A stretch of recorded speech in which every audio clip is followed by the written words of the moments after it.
Yeah, so we're here with Eddie Hearn in Tower Hill, just announced the big O2 fight cards. What can we expect from this show, Eddie? Yeah, really, I mean, I'm really excited. A lot of people, key fights in their careers, obviously a lot of people looking at this card, see Anthony Joshua stepping up, future of the heavyweight division in his first fight for a title, the WBC international title.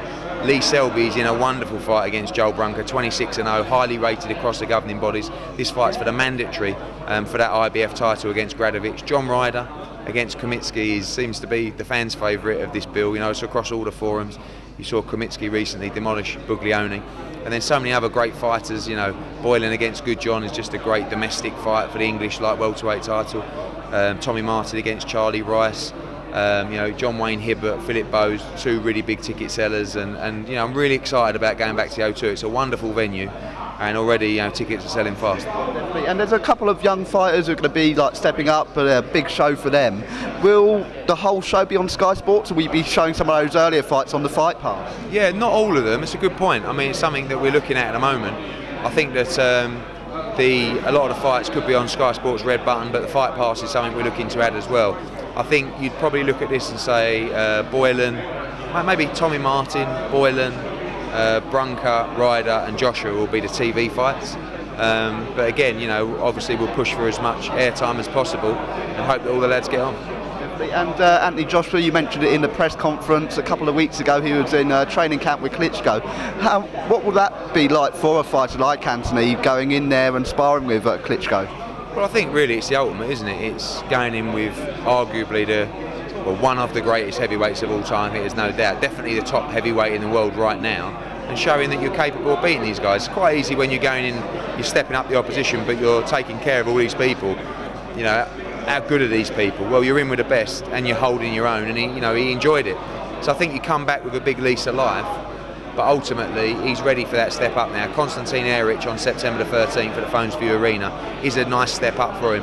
Backtoff is a much, much bigger step up. He won nearly every round against Eric Backtoff. So, you know, it's a big fight. And again, just start now, collecting the belts and move on to that British in early 2015. And, I mean, after October, do you think we could see Anthony back out again later this year, or do you reckon it will next be 2015 we see him? We're looking at December the 6th in Sheffield for a big show for Kell Brook. We've already agreed to fight there for Michael Sprock, so you know, all being well, you know, and this is the heavyweight division. Obviously, it's heavy duty stuff. So he's got a fight on September the 13th. 4 weeks later, he fights Backtoff, and then he'll probably fight in Dublin on November the 15th, and then 3 weeks later against Sprott on December 6th. So we're keeping him really busy. But by the end of this year, I want him to be ready for certainly anyone in the country. And 2015 will be the breakout year for Anthony Joshua. And I remember speaking to you at the Matchroom barbecue in the summer when the weather was a bit nicer than it is today, and you said James DeGale, if the fight isn't there with Carl Froch, he will be fighting on this bill. What is the latest with James DeGale? Well, we're looking actually, if that's the route we take, then it looks like he'll be out on that December 6th show as well in Sheffield. He's the mandatory challenger for Carl Froch, so Carl has to fight him by the end of February or vacate. So that's where we're at. I think there's a great chance of the fight happening. You know, we looked at the Chavez fight; it was one that we liked, but you know, for one reason or other, that doesn't look like we're progressing.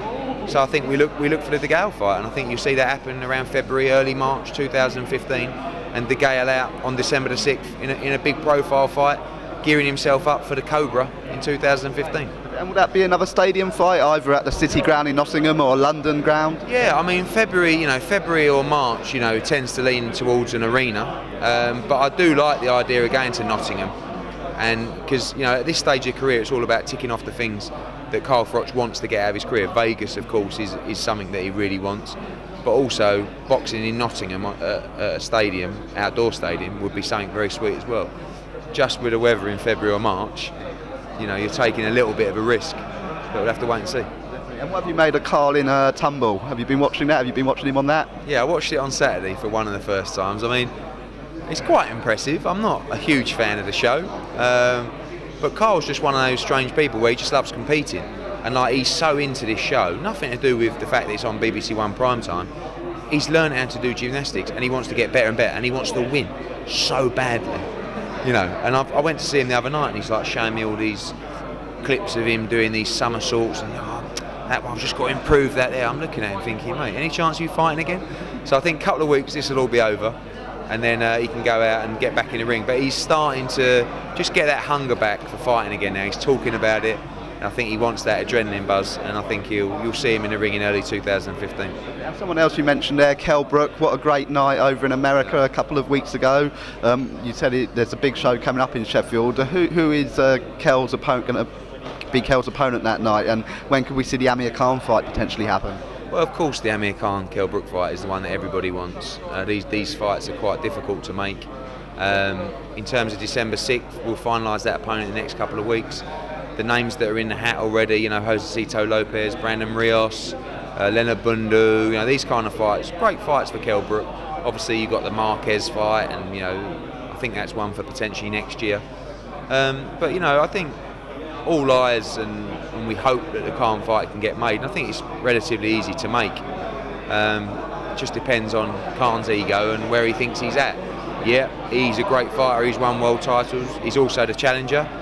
Yeah, Khan is arguably the bigger name, but Kell Brook is also the champion. So let's just weigh it up. Let's be sensible. Let's give the public what they want, and I think we'll get there. And of course, for everyone that was there at Wembley for Froch Groves, a magnificent night, great night. Could that Kell Brook versus Amir Khan be at Wembley Stadium? Definitely. You know, I think, you know, we're talking to Wembley a lot at the moment, and they want us back. You know, they had a great night. I think the event went down in history, really. And ultimately, I think that any fight now that has the credibility, we can sell out at Wembley. So Khan Brook definitely has the credibility, and there's definitely the animosity, and I think that will grow. You know, there's the argument, should you take it up north, because you know that one's from Lancashire, one's from Yorkshire, but also I think we've got that, you know, home now in Wembley where we could make that a once a year thing of bringing major fights, and hopefully we can do that one in 2015. And you've got a show coming up September 13th, but Matchroom are joining forces with Sauerland Promotions for that September 20th show at Wembley. How is that relationship going to work going forward? Yeah, good. You know, listen, I'm very close with Kell. You know, we've done the Paul Smith fight together. We've done the Mikhail Kessler, Carl Froch 2. And we worked together briefly on the Froch Groves 2 card as well. He's got George Groves.